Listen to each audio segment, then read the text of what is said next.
Okay, so picture this, 2.27 million. That's the sheer number of aspiring doctors who walked into examination halls across India on May 3rd, 2026. Try to put yourself in their shoes for a second. We are talking about months, and in many, many cases, literally years of absolutely grueling preparation. Late nights, endless mock tests, immense family expectations, all boiling down to a single high-stakes day. But instead of that massive rush of relief you expect when the final bell rings, the aftermath of this exam plunged these very students into one of the most unprecedented, chaotic academic crises in recent history. Right, let's dive straight into this. Welcome to our explainer on the 2026 NEET scandal.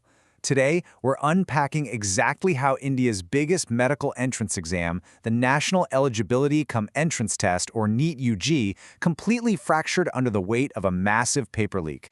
We're going to explore how this deeply compromised the system, sparked immense nationwide outrage, and ultimately led to a heavily fortified, unprecedented re-examination. Here is our roadmap for today. We'll start with Part 1, the day the exam broke, followed by Part 2, the anatomy of the paper leak. Then, Part 3 covers protests and resignations. Part 4 looks at Operation Fortress re-NEET. And finally, Part 5, decoding the new test. Let's get going. Part 1. The day the exam broke. The crisis begins. Now, you might be wondering how fast all of this happened. Well, the crisis unfolded with blinding speed. The initial shock didn't actually happen in the exam hall, but almost immediately after students stepped out. Shortly after the test wrapped up on May 3rd, rumors spread like wildfire through WhatsApp groups and major coaching centers in places like secret Rajasthan. Students were panicking over a widely circulated guess paper. But the thing is, this wasn't just a lucky guess. It looked terrifyingly similar to the actual test they had just taken. The outcry from students and educators was so loud and the evidence so glaring that just 9 days later, on May 12th, the National Testing Agency, the NTA, had to make a massive, brutal call. They completely scrapped the exam to protect the credibility of the entire national examination system. Section 2. Anatomy of the paper leak. Tracing the source. Now, what's really interesting here is how it actually happened. How does a highly secure, nationwide exam paper end up just floating around on WhatsApp? Well, what the Central Bureau of Investigation uncovered was staggering. When you picture a modern exam leak, you probably imagine some sophisticated, high-tech digital hack, right? Actually, scratch that. It was a classic inside job. Step 1 involved individuals who already had legitimate trusted access. We were talking about figures like P.V. Kulkarni, a translator working directly on behalf of the NTA, and a Pune-based school headmistress serving as a subject expert. For Step 2, they basically dictated questions purely from memory or discreetly made handwritten notes, which were then quickly scanned. And finally, Step 3. These exact notes were circulated in highly private coaching sessions. Desperate students and parents were paying exorbitant bribes, up to 15 lakh rupees, just to get these answers in advance.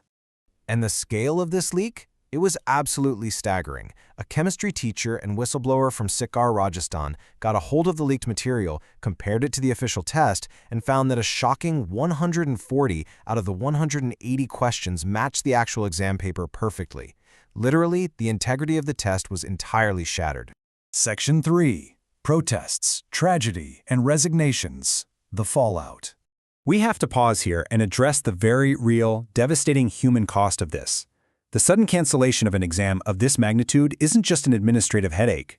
Many students felt their years of immense hard work, the crippling stress, and their families' financial investments were completely destroyed overnight. Tragically, in just the 37 days following the exam's cancellation, there were at least 12 reported student suicides. It is a deeply sobering reminder of the immense, crushing pressure that surrounds standardized testing in India. And as you'd expect, this immense heartbreak rapidly turned into nationwide anger. Youth-led movements mobilized almost instantly. The newly formed Cockroach Janta Party, founded by digital strategist Abhijit Deepke, launched massive, highly visible protests at Jantar Mantar in New Delhi. Their demands were crystal clear: the resignation of the education minister, an independent judicial probe, deep structural reforms to the NTA, and direct compensation for the affected families. The momentum grew so fierce that it even escalated into a 21-day hunger strike, joined by prominent environmentalist and education reformer Sonam Wangchuk. Naturally, a crisis affecting millions of young voters became a massive political flashpoint.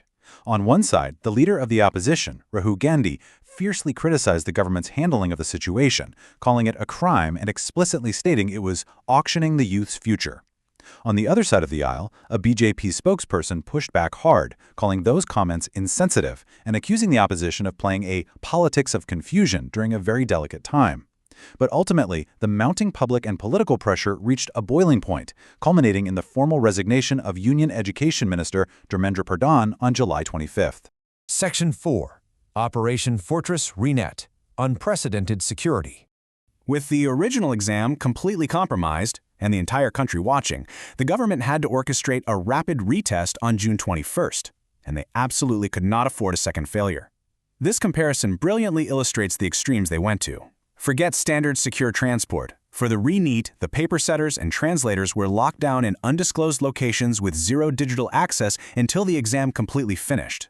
To move the physical papers, the government actually utilized Indian Air Force planes to transport the materials securely across the country. And get this, the Ministry of Electronics and Information Technology issued an unprecedented directive to temporarily block the messaging app Telegram entirely across India just to prevent the potential spread of any fake or leaked papers. It was, in every sense, a militarized academic operation. Section 5. Decoding the new test. Academic postmortem. So what actually happened when the students finally sat back down for this heavily guarded re-NEET? Well, as you can see, attendance plummeted. Out of the eligible candidates, attendance dropped to 87.72%. That means over 2.7 lakh candidates skipped the retest entirely. For a lot of these young adults, the mental toll, the sheer exhaustion of the previous month, or even technical glitches while trying to download new admit cards were just too much to overcome. This actually resulted in the second lowest attendance recorded for the exam since 2020. For those who did push through, the exam was a completely different beast than the original. Biology was largely viewed as moderate, deeply conceptual, and highly focused on the NCERT textbooks. Chemistry, however, really stepped up the difficulty. It was hard, filled with tricky, lengthy statement-based questions that just chewed up the clock. And physics? Yeah, that was widely deemed the hardest section of all. It was a brutal, highly calculative, and graph-based challenge that completely drained students' time. Because of these massive conceptual hurdles, especially the time sink in physics and chemistry, the entire scoring dynamic shifted. Educators and analysts concluded that a score around the 550 to 560 range became the new safe zone for securing a medical seat after this specific, highly challenging retest. So, moving forward, the government is scrambling to make sure a disaster of this scale never happens again. They announced major plans to amend the Public Examinations Act, introducing dedicated fast-track courts specifically for paper leak cases and threatening offenders with more than a decade in jail alongside massive financial fines. Plus, the NTA announced that the upcoming 2027 NEET exam will shift entirely to a computer-based format. The whole goal is to eliminate the physical paper trail and all the vulnerabilities that come with it. Which brings us to the ultimate question. As we transition to computer-based testing and significantly harsher legal penalties, will standardizing tests for millions of people ever truly be cheat-proof? Or will those looking to exploit the system simply adapt and find new, invisible digital avenues to get ahead? It's a profound open question for the future of education, both in India and globally. Thank you so much for joining me to unpack this complex topic. I hope this explainer brought you some solid clarity on the historic 2026 NEET scandal. Keep learning and stay curious.